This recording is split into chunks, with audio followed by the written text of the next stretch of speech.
Então, oi, tudo bem, né? Então, nós vamos, a partir de então, dar início a mais uma aula remota a respeito desse sistema articular, que, no caso, seria um dos sistemas que constituem o chamado aparelho locomotor. Aparelho locomotor que é constituído pelo nosso sistema esquelético, sistema articular e sistema muscular, certo? Já trabalhamos em partes o nosso sistema esquelético, onde nós falamos dos conceitos, né, relacionados ao sistema esquelético, que seria basicamente o conjunto de ossos e cartilagens que constituem o nosso arcabouço de sustentação.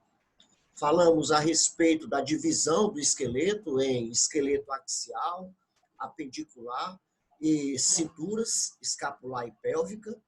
Falamos das funções relativas ao esqueleto, como proteção, produção de células sanguíneas, temos também a sustentação, conformação corporal, dentre outras funções.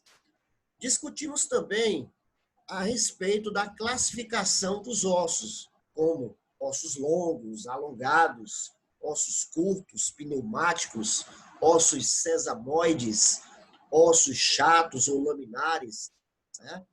E, finalmente, a gente também fez uma discussão a respeito dos vários acidentes, onde nós pegamos alguns ossos de importância, né? Todos são importantes, porém, alguns estão no grau de importância maior para determinados cursos, né, em evidência, onde a gente discutiu a importância de determinados ossos do aparelho locomotor para o curso de educação física, né?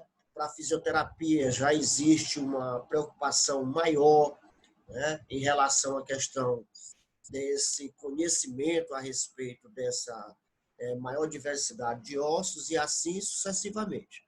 Ok? Então, hoje, nós vamos discutir o conteúdo sobre sistema articular.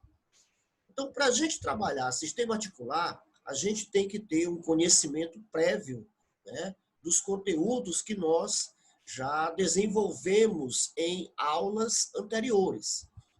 Principalmente aulas que trataram a respeito das características que são de grande importância para você identificar a situação dos movimentos que podem ser realizados pelas articulações.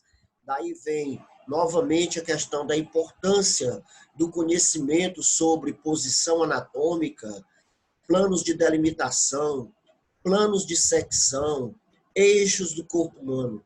Hoje, nós veremos a importância do conhecimento desses conteúdos, para que nós possamos entender como que essas articulações realizam seus movimentos em torno dos diversos eixos que nós trabalhamos anteriormente.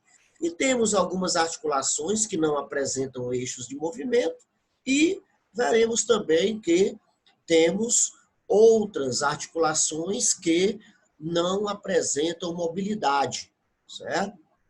Então, no geral, o que seria um sistema articular? O sistema articular seria, basicamente, um sistema constituído por ossos e cartilagens que, em conjunto, se unem para formar o arcabouço de sustentação do animal, certo? Arcabouço de sustentação do animal, que seria um conceito bem simples de esqueleto. Ok? Então, vamos lá.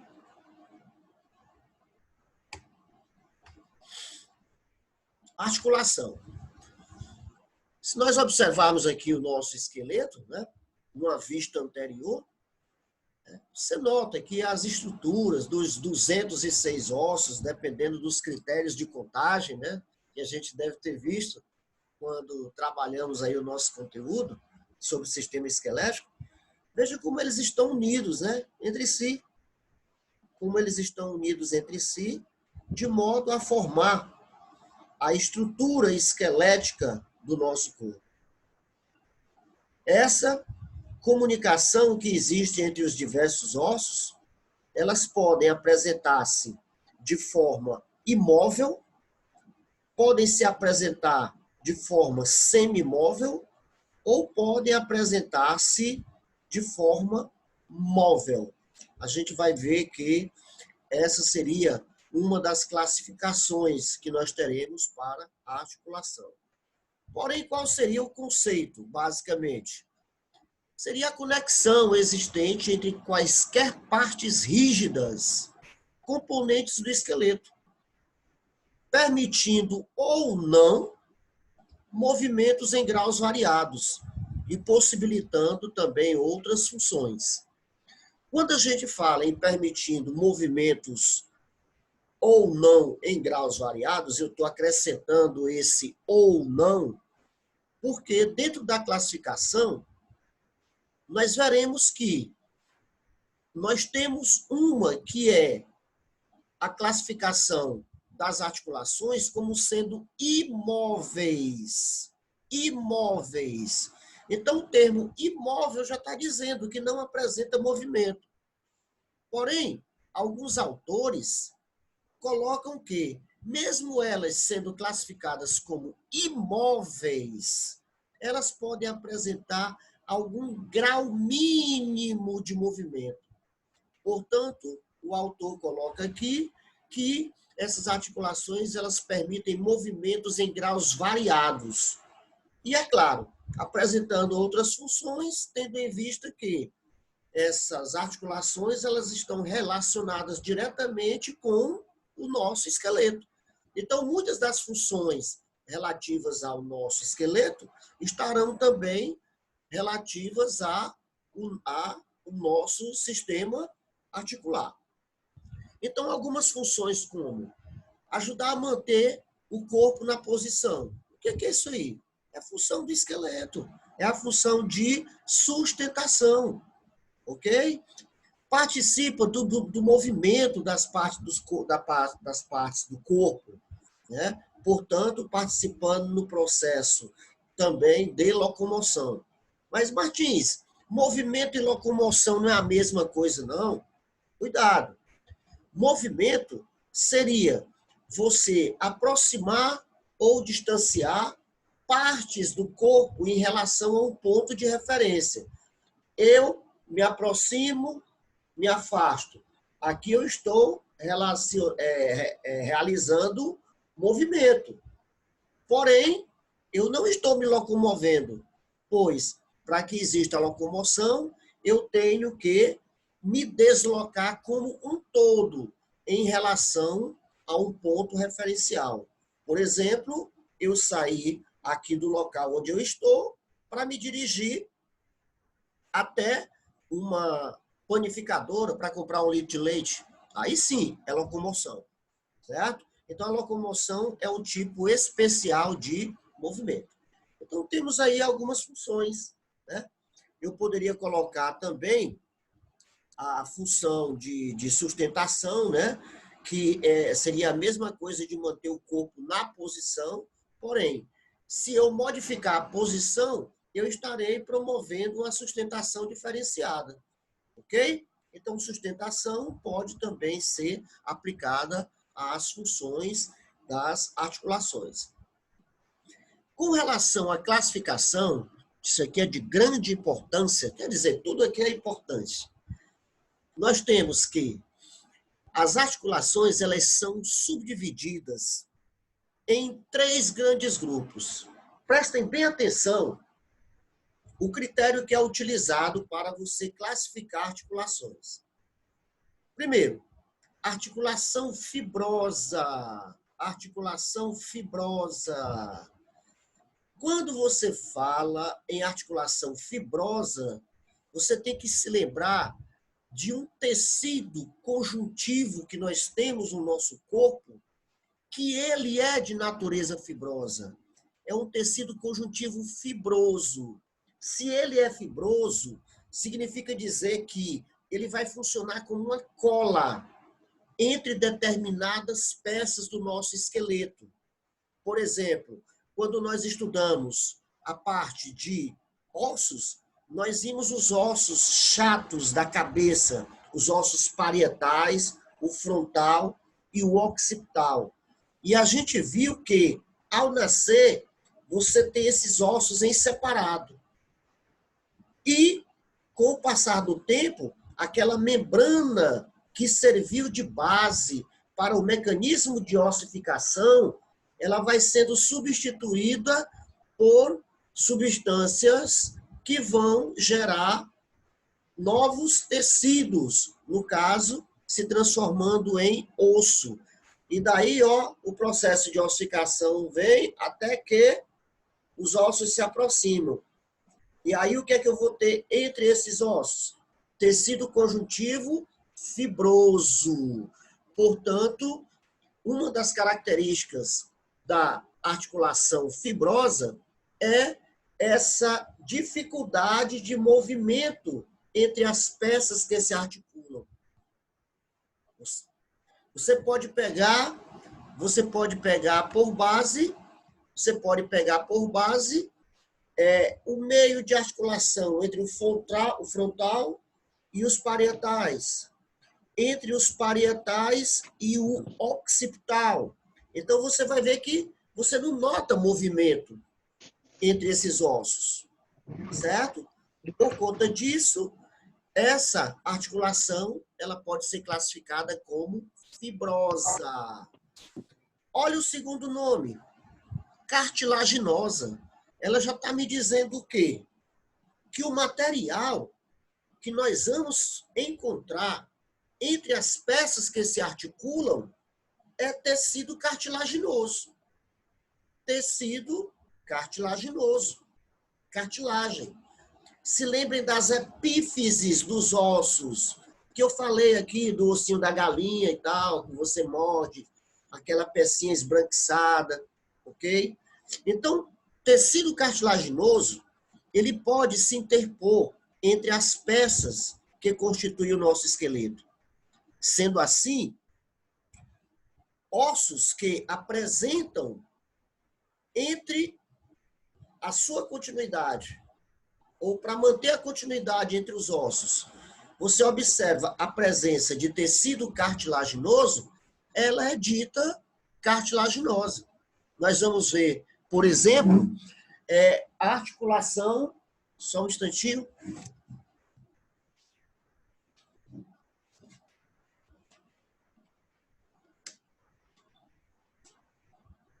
A articulação existente entre as vértebras.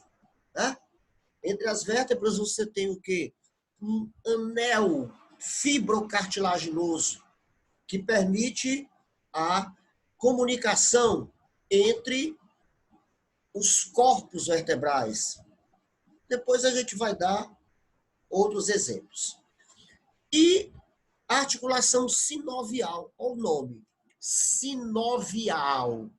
Sinovial significa dizer, entre as peças que se articulam, você tem um líquido, e esse líquido é chamado de líquido sinovial, que é produzido pela membrana sinovial, que é uma membrana que nós vamos encontrar nas articulações que apresentam grande mobilidade.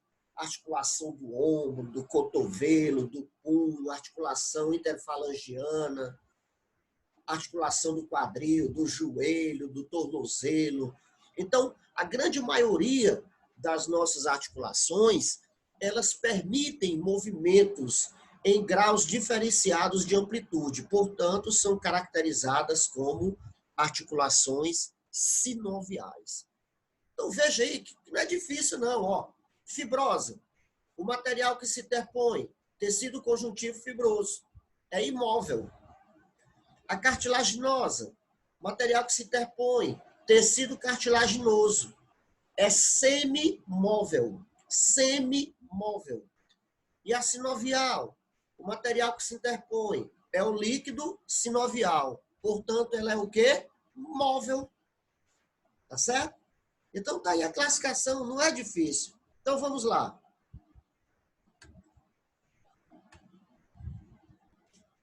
Observem uma vista anatomicamente, primeiros encontros, introdução ao estudo da anatomia.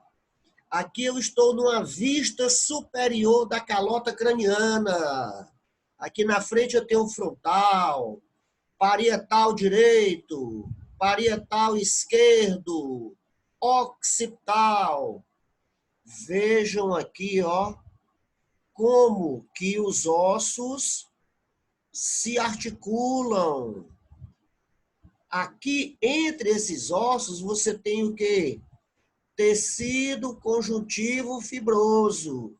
Vejam que para um lado é osso, para o outro lado é osso, e aqui no meio você tem o quê? Tecido conjuntivo fibroso. Esse tecido ele não permite, né, movimento que seja visualizado.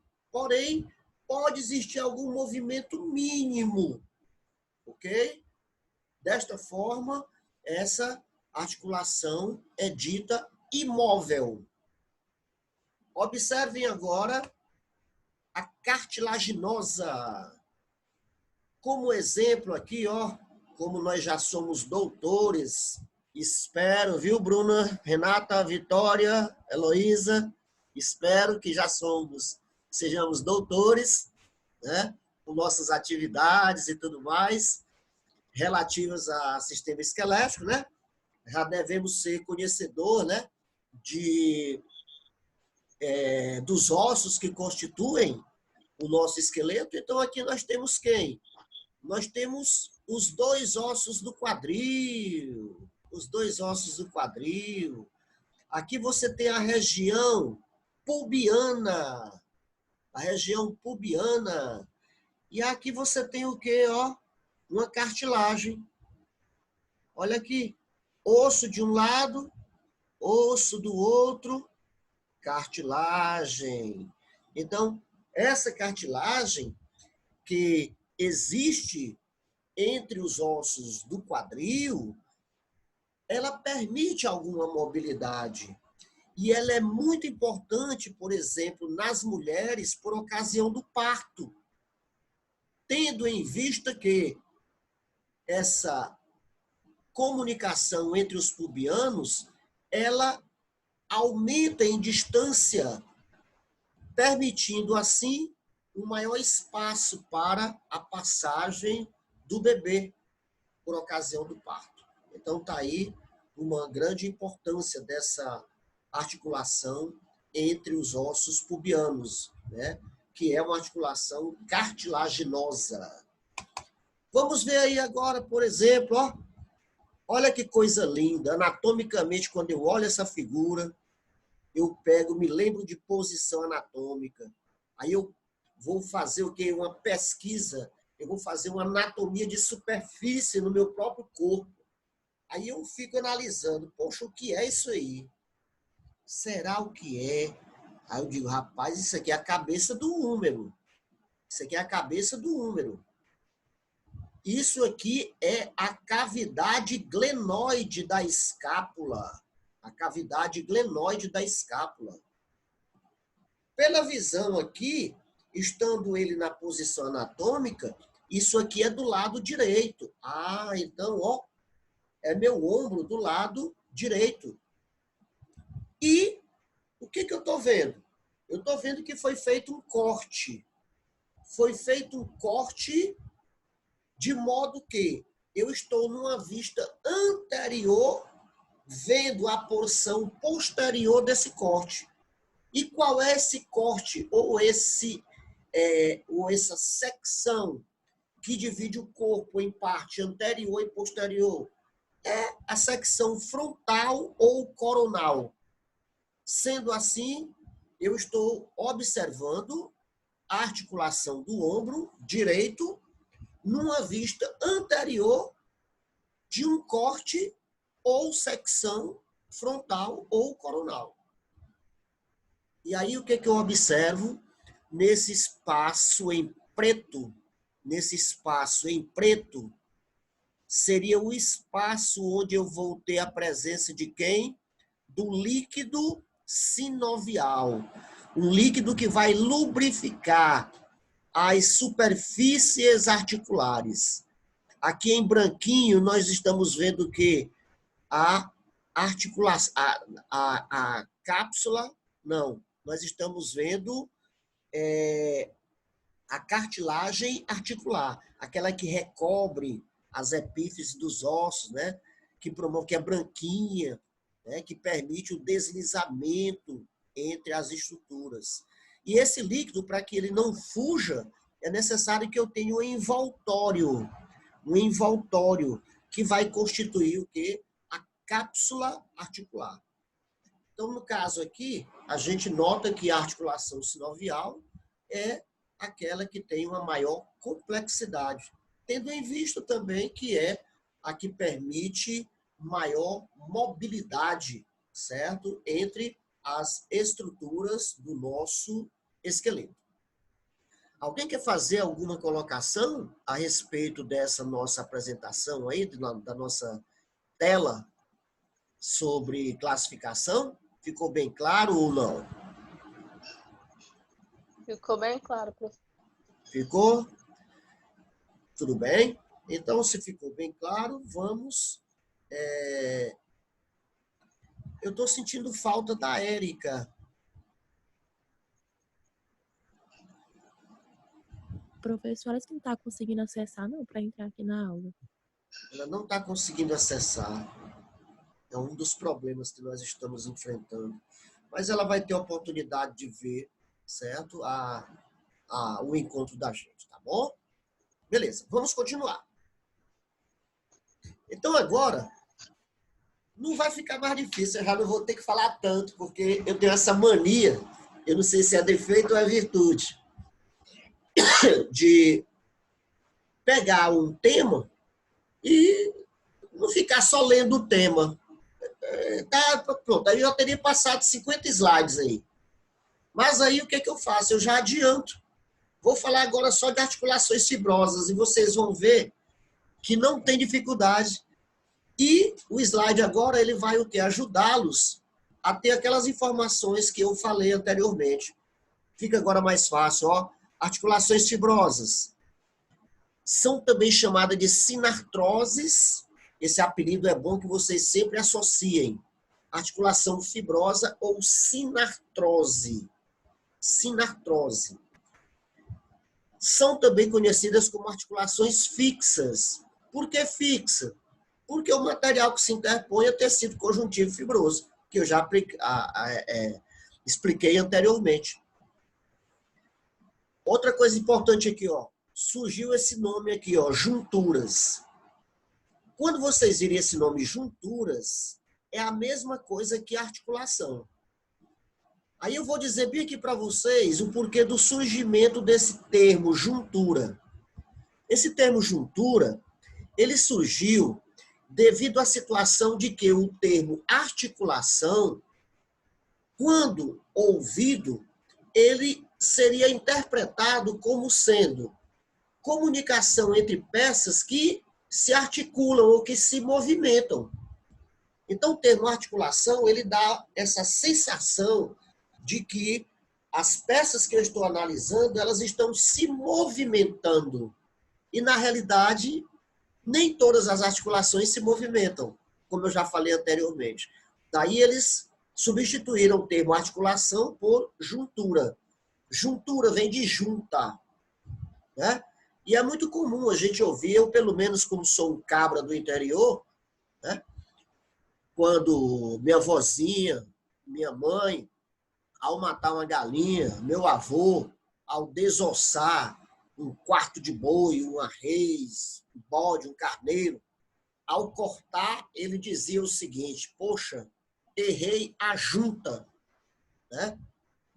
Ou acertei na junta. Então, quando a mamãe está tratando o franguinho, né, cortando o galetinho, e pá, normalmente ela separa as estruturas do esqueleto porque ela acerta na junta, né?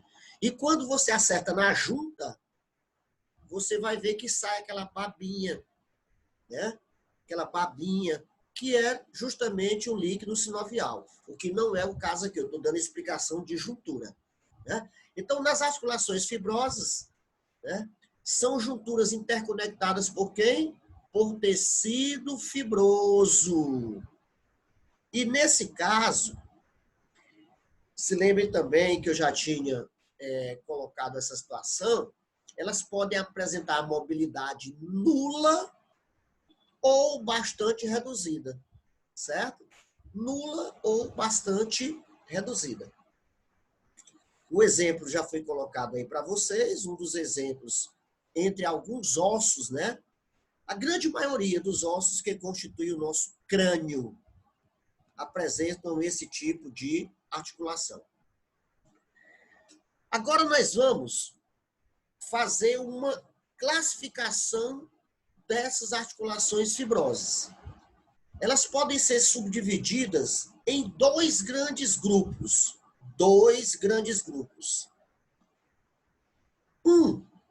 O primeiro grande grupo são as chamadas suturas.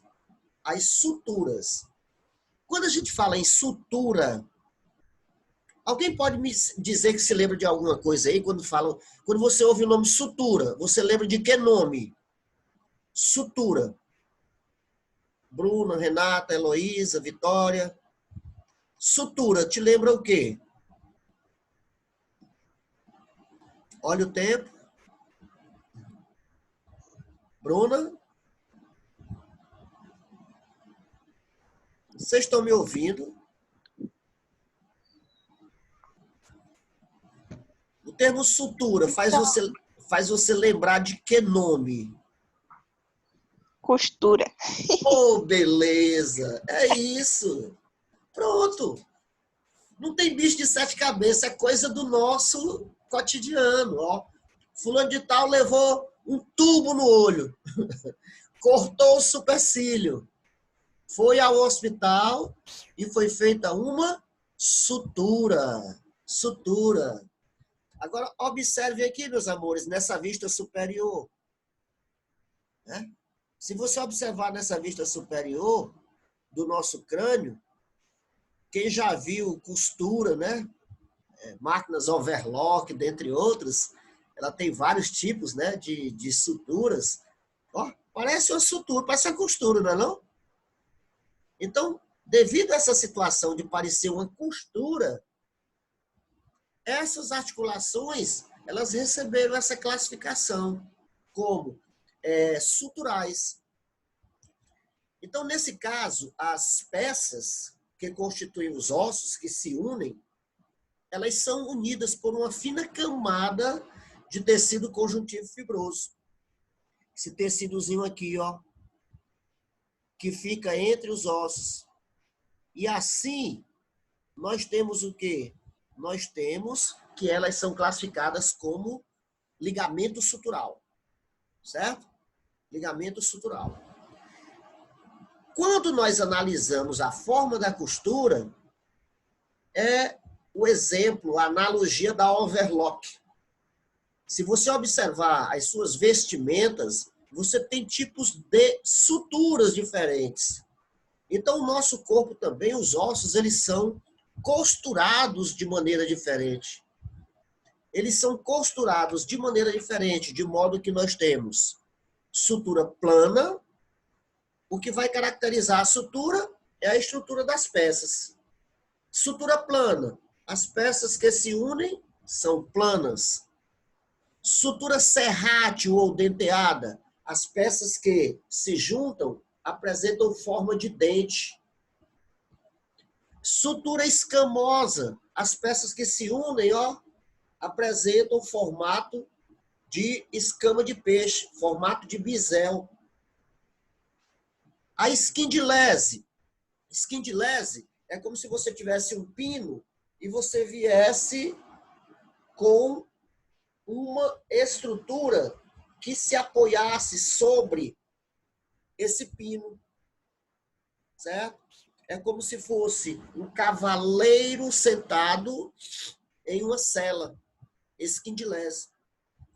E a gonfose é como se você pegasse um prego e fincar-se em uma tábua.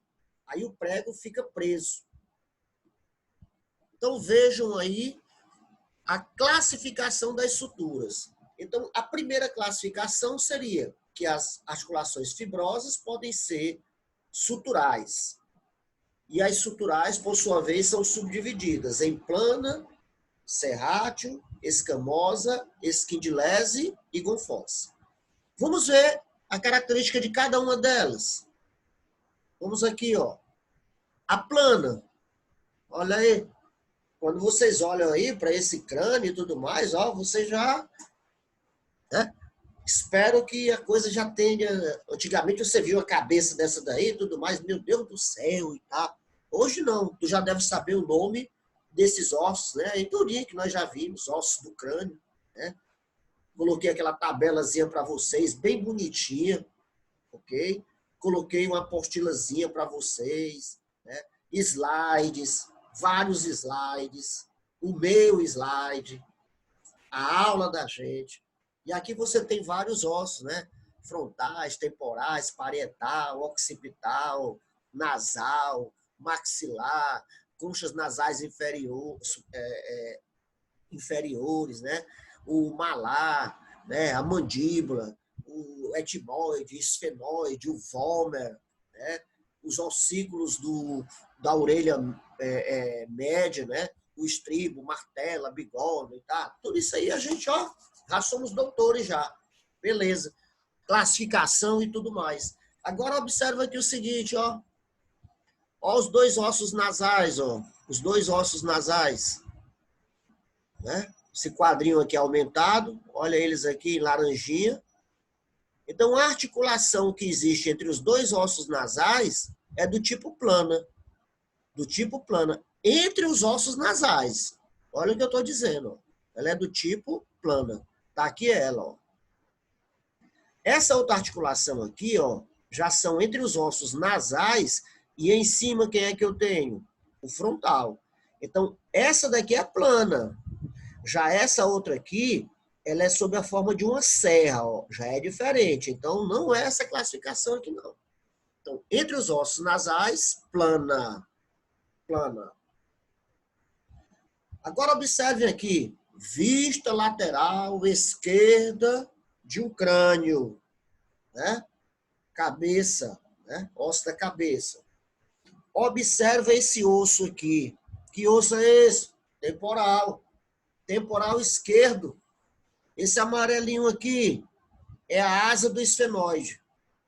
Aqui você tem o frontal e aqui você tem o parietal. E aqui você tem quem? O occipital.